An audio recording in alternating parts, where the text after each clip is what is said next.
Hello guys, comment nous? C'est Fred qui est ensemble avec nous. Et then, moi, pour un dernier update pour nous, soit fait stimulus check là. Et then, moi, pas dire nous en pile, moi, pourtant pile en pile information pour nous. Côté que m'a fait nous connaître que bagay yo un petit jan mélangé dans mes moun qui c'est landlord yo. OK? Gen yon nouveau executive order qui signé jeudi mercredi hein, qui c'est 2 septembre. Côté que the Trump administration announced like a nationwide eviction moratorium until the end of the year. Qui ça veut dire? Ça simplement veut dire que si ou même c'est un moun ou pas qu'à payer rent tout, ça veut dire yo pas qu'à mettre au dehors dans kay lan. But so toute information ça on va porter tout pour nous et pour nous dire exactement qui ça qu'a fait, qui moun qui qualifié pour lui, qui moun qui pas qualifié pour lui, and then qui ça qu'a fait, and then si ou même son moun qui pas qu'à payer rent, and then what you should be your next move. And then of course the landlords are in trouble. That's pretty much that's how I see it. Because landlord yo a voué pied dans moment parce que un pile bagay pas avantageux. Again, merci pour tout le monde qui continue qui get en live. And then moi apprécier ça un peu, continuer partager live là because live ça n'est pas prêté. C'est un live qui peut m'garder rediviser sur YouTube. Ça veut dire c'est même son monde qui là, ou ka partager le faire manuel and then of course, si vous pas de temps pour garder le tout and then this live gonna be on YouTube later and then you're gonna be able to see it. All right. So now pour moun qui a follow depuis longtemps and then pour moun qui a follow vidéo moi fait sur YouTube yo and then moi t'ai annoncé que stimulus eviction notice là c'est un bagage qui eviction protection là c'est un bagage que nous connaît qui était expired by the end of July. Ça veut dire by the end of July the eviction notice the eviction protection was expired, right? So on August I think it was August 8th. Président a signé un executive order qui était sous eviction protection là, but the party pretty much prevent landlords from evicting people, right? So now, ça qui vient passer, il y a un executive order qui signé jeudi même, un executive order côté que le président dit, Trump administration dit, listen, si yon moun ou make under $99,000 a year. Like I parle de yon individual qui make under $99,000 a year. You pa ka evict ou si ou pa ka paye rent. And then si yon couple ou make under $198,000 a year as a couple and you cannot pay your rent due to COVID-19, you are protected under this executive order. So now, qui ça pour faire si ou même someone qui make under $99,000 a year? You demande pour signer your declaration, côté que pour dire I cannot I'm suffering from financial hardship because of COVID-19 and I cannot make my rent payment. And then law ou si ou buy ça and then ou buy landlord land and then landlord land pretty much cannot evict you. But here's the catch, okay? So here's the catch. And d'avle pour nous tout le temps parce que depuis nous temps de pas payer, nous getan content, nous getan dit yes, Fred te dit pas payer. Listen. Ça va veut dire parce que ou pas payer rent ou pas doué rent. Ou toujours doué. Mes amis, nous connaissons nous même haïtiens, c'est comme ça nous aimons tendre depuis on ba dit pas payer nous pas même tendre l'autre clause qui gagne des yearly and then nous just dit okay, you know what?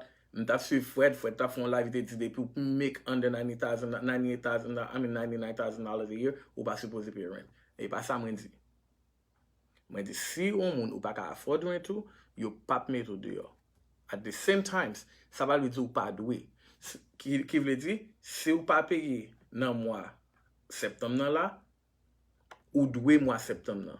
Ou pas payer dans mois octobre là ou doué mois octobre là. Ou pas payer dans mois novembre nan ou doué mois novembre nan ou pas payer dans mois jusqu'à mois décembre parce que li bagay ça li là until the executive order for the eviction protection, it's there until the end of this year.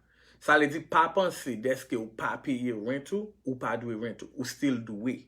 Okay? Which means si ou pas payer, yo seulement pas ka mette ou dehors si ou pas ka payer, mais ou toujours dwe. Ça veut dire, si ou même someone qui can afford rent ou, make your rent on time. But if you can't, then they cannot kick you out, but you still owe that money.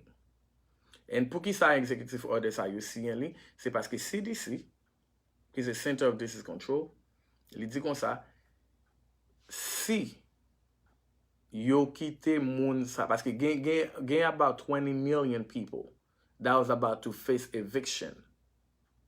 Okay? There's about 20 million people that was about to face eviction by the end of this month. C'est ça qui fait dans le commencement mois là, yo get un signe executive order parce que CDC dit comme ça. Si ta gen male, yo kite al evict moun sa yo pa gen kote pou yale, we are fucked. We're gonna be in trouble because that will not stop the spread. So the only way to stop the spread of this virus is to keep these people at home and provide them shelter. So c'est raison ça qui fait que c'est executive order qui dit comme ça, hey, listen, si yon moun pa ka pay rent and then you make this amount and then you are protected, you cannot be evicted if you let your landlord knows that you cannot afford to make the payment due to COVID-19.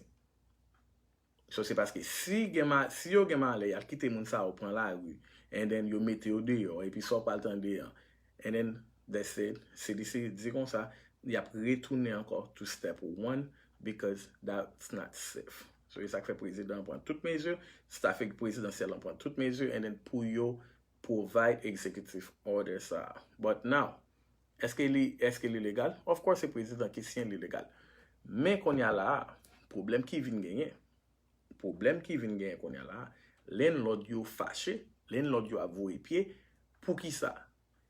Yo la executive order pour lui protéger tenant yo. En même temps tout, yo pas vinn avec yon sorte de protection ou bien yon sorte de avantage pour moun qui gen kayo. Because en pile moun qui gen kayo, c'est moun qui gen c'est moi-même pap yo, c'est moun qui gen 3 kay, c'est moun qui gen 4 kay, c'est moun qui gen 5 kay. So moun sa yo, you're still responsible to pay the mortgage parce que ki jan yo moun san rent, li achton kay et puis li mette nan ferme. So moun sa yo qui c'est landlord yo, you're still responsible to pay the rent, to pay the mortgage. You're still responsible to pay the property taxes. You're still responsible to pay the HOA. You're still responsible to pay property taxes, HOA, maintenance. So, moun sa imagine, m'gon kay, mette nan ferme, et puis kote ke kon y a là, pendant mette kay nan ferme, et puis gouvernement dit, si moun sa ou pas payé, et then pas mette ou dehors, m'pa ka remplacer tenant là, et pendant ce temps moi-même, m'a souffri. So, ça qui fait tout landlord yo mette ensemble et puis yo poal file yon lawsuit against government and then you will challenge government legally because they have to do something for them too. So it cannot be about the renters, but also something must be done for this landlord that's pretty much at suffering right now. Because imagine, ou non ka ou pa paye, landlord la still gen pou paye mortgage lan, li still gen pou paye, et moun sa an pile fwa nan yo pa gen kob ça pour payer maintenance, pour payer property taxes, pour payer HOA, pour payer encore un bagage pendant que moun nan kay lan qui pas payer. Pendant moun nan yo loué kay lan pas payer pour yo. So ça veut dire it's going to be very very very challenging in the upcoming month for the landlords, but I hope that the government can come up with something that can protect these people because si you back make the mortgage obligation, which is the mortgage payment, and then this house is going to be in foreclosure. And I'm going to tell you this. Si yon moun dou ki les ki dou sa, this is Fred ki dou sa. And I'm going to tell you this. Pa di ken moun kote nou jwen informasyon sa. Si ou te sou live mwen ou bi wap tande. There would be some fucked up shit here in America. And pou ki sa, imagine, moun nan gen Kylie, li pa ka make payment. Imagine, tande bien sa mpal di nou. Tande bien sa mpal di nou. Mpa ka dil fo, et m'pa dil fo. Tande bien sa mpal di nou. Imaginez, moun nan gen kay. Et pendant moun nan gen kay, li mette moun la dan. Ou bien moun nan gen 3 kay, 5 kay, li mette moun la dan. Et den moun yo li mette la dan lan, pa paye kay la. Et gen moun ki pou al itilize, executive order sa, pour yo pour avantage sous les notes là. Imagine le gouvernement dit pas besoin de payer si vous make under $99,000 a year. And then moi-même ba mettre. But then I'm like, okay, you know what? I'm gonna owe this money. But guess what? Landlord ça qui toujours une obligation pour payer mortgage, pour toujours faire bagay. À n'importe qui moment, moun sa yo ka di comme ça, listen, I am not, and I am not gonna pay this mortgage. Whatever happen. And you know what's gonna happen? Les moun sa yo découragé à cause pas gagné qui dit pour yo. And then what's gonna happen? Yo va quitter kay yo perdu. Because moun nan ka gen 4 kay, moun nan ka pa payer 4 kay. Imagine moun nan gen 6 kay et puis 3 nan tenet que yo pa payer mortgage. I mean yo pa payer rent. Et là qu'on a ça pas arrivé. Les nord là qu'on a peut-être li pa ka afford li tout. Et là les nord là pa ka afford li. You know what's gonna happen? Li pa quitter kay lan perdu. Li pa dire okay, you know what? F it. On va just quitter kay lan perdu and then whatever happen. Ou bien les nord là, li pa la quitter kay lan perdu pour la faire bankruptcy. Et then nous connaissons pas passer avec kay ça. C'est kay ça parfois qu'on parle venir retourner sur market là et puis qu'on a qui venir avec un prix qui plus bas. Et ça, moun nan parfois qu'on dit au market là, market là pas gain potentialité pour market là crash, gain ceci, gain cela. So c'est ça qu'on vient faire ça. Parce que les nord là, il pas ka afford mortgage li. Et moun qui nan ka pas payer, il pas ka mettre moun en dehors, il pas ka literally pas ka faire rien. What's gonna happen? Moun nan pas quitter kay là. Et then quitter kay là, il mettre banque là kay li. Et il mettre banque là kay li. Et then l'autre bail qui peut arriver encore. Gen pile moun encore qui perd job yo dans airport yo. Gen pile moun qui perd job yo. On série de l'autre côté, qu'on a guess what's gonna happen? Moun sa pa ka faire paiement kay. Moun sa pa ka faire paiement rien. So moun sa yo nan unemployment qu'on y a là. But federal unemployment là, like you can solve it. What's gonna happen to them? You pa ka mettre paiement, you pa gen job. Et gen pile job qu'on y a là, tandis ça pas dire non bien, gen pile job qu'on y a là, yo a permettre moun travail remotely. Ça dit moun pa vin on the site, but you permettre moun travail remotely. C'est pas tout le monde qui gagne intelligence computer pour travailler remotely. Maman, nos papa, nos sœurs, nos cousins, nous gen pile nan qui sont en Haïti, qui pas te gen éducation avancée. Qu'on a l'air di moun pour aller travailler la caille, moun so pas gen accès computer, ou pas travailler sur computer. What's going to happen to them? They lose their job. They fire them. And when they fire them, le gouvernement pas dire rien, ou pas dire pas supposé fire moun, ou pas supposé ceci, and then when they fire them, then they're going to be in trouble. Now you can't make the mortgage payment. And when they cannot make the mortgage payment, they're going to let this house to the market. They're just going to release these houses to the bank. And then c'est ça qui va arriver. And especially, bam di nou l'autre cause, encore si nous besoin connaître plus d'informations. Et m'a dit nous ça qu'on est là. Nous connaissons les républicains, c'est eux même qui gagnent tout gros l'argent, toute industrie, toute bagaille, c'est eux même qui gagnent. Élection pas arriver là, et pendant l'élection pas arriver là, you know what's gonna happen? Si Trump pas gagné élection ça, gen pile millionnaire, gen pile billionnaire, gros business qui pas pas investir l'argent dans l'économie parce que l'économie ça fait pour yo. So yo pas pas investir un peu l'argent dans l'économie ça. Yo pas voir un peu le monde aller, ça t'est arrivé déjà sur Obama, ça t'est arrivé sur Bush I believe. Et then Obama tap monté. And then ça t'est arrivé. Côté que tout gros compagnie yo dit okay, you know what? I'm going to China. I'm going to India. Et puis pas investir l'argent dans l'économie. So si nous songeons bien, par contre combien de temps nous gagnons ici, Obama t'a investi en colonne cob pour te râler compagnie ça faire retourner dans l'Amérique. So c'est ça que fait les compagnies ça pas investir dans l'économie, ils investir dehors, ils pas créer job pour nous ou bien monde qui était sous bah là, ils perdu job yo. OK, yo perdu job yo et puis gros compagnie ça yo al buy job China, al buy job dans l'autre pays côté que yo côté qui peut charger un pile fee, qui peut charger un pile bagage. Et puis gouvernement Obama back then 2000 I believe 2009 il était investi en cob côté qu'il était à la compagnie ça au back dans Amérique. Ya sous Bush. Yes, le Obama t'a monté. So me senti gen même bagage qui pas le fait côté que gros compagnie si nous contrôler market là, j'en le fait, même dans market là, nous croyons grand pile compagnie qui a les crop yo dans market là. So y a prêté temps pour élection ça pas le fait. So, élection ça pas changer un peu le bagay dans America.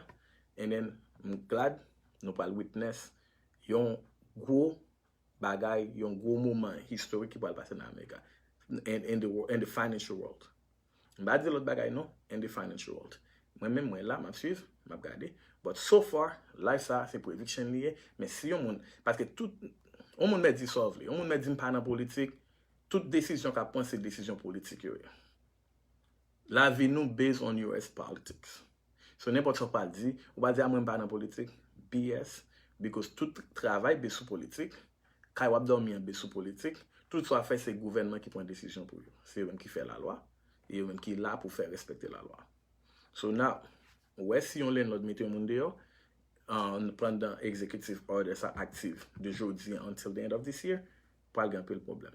And then landlord you dit comme ça, you can pay, you can fine you $1,000 or 1 year in prison, and then they will face federal charges. I mean, criminal charges. So si un landlord break the law, ouais qu'on est là, si un landlord point un limité de parce que mon n'a pas afford mortgage li, and then pretty much the landlord cause you a criminal offense, and then you can bali une pénalité, you can pay une pénalité de $1,000 ou bien you can bali 1 an en prison s'il viole loi ça. Qu'on y a là going forward. Jodi going forward. But guys, c'est toute l'information ça m'te pote pour. And again, lot good news qu'a venu toujours sur affaire stimulus package là, because seems like there would be a good deal and there would be a deal that would be coming soon. There would be a deal in the stimulus package that would be coming soon. It can be at the end of this week or beginning next week.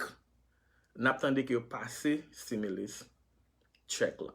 Par ni, again, si yon moun pral zou, m'te tande, listen, m'ba djou li pral fait non, mais gen pile possibilité li pral fait.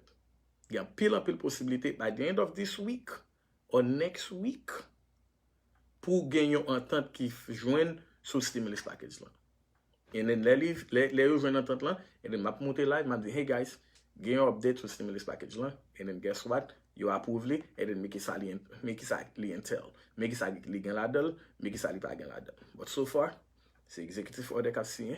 Remember last month, I think, un président te signé yon executive order pour student loan. Oh, gon l'autre dernier bagay qui gen encore. For the federal employees, and then tout le monde connaît the biggest employer in America is the government. So I think the federal employees, they will be deducted. I mean, you pay your taxes on their paycheck. Attendez something one bien, oui?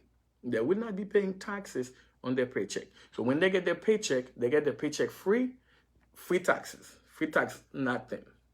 But beginning next year, they're going to double their taxes. So si vous pas payer tax for federal employees, si vous pas payer tax, qu'on y a là, and then they don't charge you taxes on your paycheck, it's great until the end of the year, but wait for it. They already say it. You're going to get charged taxes double next year until April. De septembre à décembre, octobre, novembre, décembre, 4 mois, and then janvier, février, avril, mai, janvier, février, mars, avril, 4 mois. Ça veut dire 4 mois, on va payer taxes, and the next year, 4 mois, you're going to pay double on your taxes. So, pour qui ça me dit ça, c'est de quoi? Let nous tax nous à monter dans paycheck nous. Ça, j'ai nous double for you not to say, oh, Fred, I got a question. I work for the government, and then I see they're charging me double. I see that my check is double. Ou bien pour venir relem pour dire, Fred, moi, yo pas charge me tax non, and then they give me all the money. So, all I want you to know, même gens ou t'es content pour l'argent, now they don't charge you taxes, ou celebrate, don't cry now when they start charging you taxes double on your paycheck. Sous note ça, m'a quitté nous tout, et tout le monde qui a besoin de fixer crédit, nous connaissons qui laisse déjà, par mon appel, 407-429-1676, if you need to fix your credit, and if you want to buy a house, of course, call me again at the same number, 407-429-1676. So now, all I want you to do, guys, go follow me on YouTube. I'm going to upload this video on YouTube, and I'm going to be uploading more videos on YouTube. Thank you very much, guys. And then I'll see you soon.